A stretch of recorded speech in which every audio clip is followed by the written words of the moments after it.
YouTube, it's Kathy. I'm still on vacation in Florida, and I recently just finished a reread of Simon vs. the Homo Sapiens Agenda by Becky Albertalli.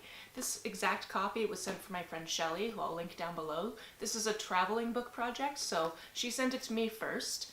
It took a while to get to me because she put my address perfectly correctly, except for on the very last line, she wrote USA instead of Canada, which is, you know, where I live. So instead of taking a couple of weeks to get from the UK, it took just over a month. So we thought they'd lost it, they didn't lose it, finally got it. Perfect.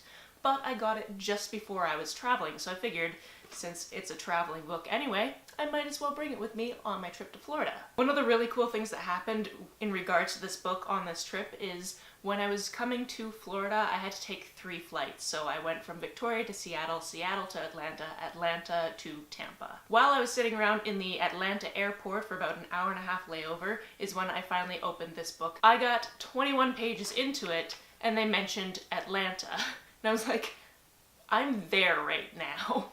So I got pretty excited about that.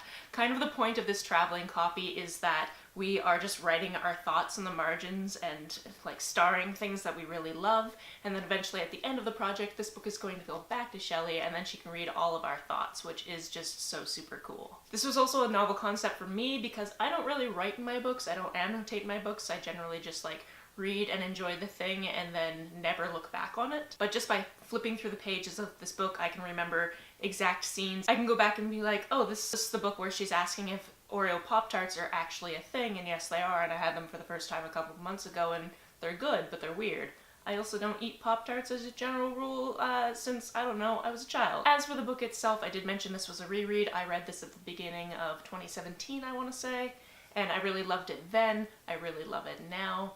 And obviously the movie is coming out, so it's a really good time to do this reread project for me. Which is why when Shelley said she wanted to send around a copy of this, I was like, I've already read it, but I would love to read it again. I'd love to be included in this project. In fact, I think I should start my own traveling book as well, so if you have any suggestions as to what book that should be, let me know down in the comments below. So the book also came with this little letter from Shelley about how to return the book to her at the end of the year-long period, as well as addresses of other people that it can be sent to. And originally I was going to send this book next to my friend Rogan because he lives real close to me except for in the States. So I'm in BC, which is on the west coast, and he's in Washington, which is right under it. However, since I'm in Florida right now and I'm looking at the list of people that are supposed to get this book, there is somebody else in Florida, so I think, I'm really sorry Rogan, I'm gonna send it to them first, just because then I don't have to pay super postage. So someone named Liv should be getting this book next. I love that even though I'm the first person to receive this book, it's already gone on a bit of an adventure. It went all through the United States before somebody realized my address was in Canada.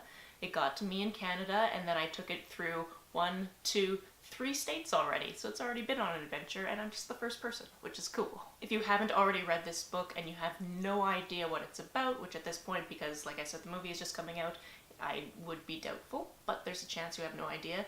It's about this boy named Simon who is queer and has not come out to anybody in his life yet, but he's been writing these emails to someone else in his school. They don't know who each other are, and they have big crushes on each other. Unfortunately, someone finds out that Simon's been emailing somebody and that he's gay, and basically blackmails Simon, which is super shady and unfortunate, and it's not cool. I'm absolutely in love with Becky Albertalli's writing. I really enjoyed The Upside of Unrequited, and I'm super awaiting Leah on the Offbeat, which is her next book that's coming out, I think, next month. I really hope it's next month because I just want it now. So if you're looking for a really good YA read, I definitely suggest picking this up if you haven't already, any of her other books as well. Real good.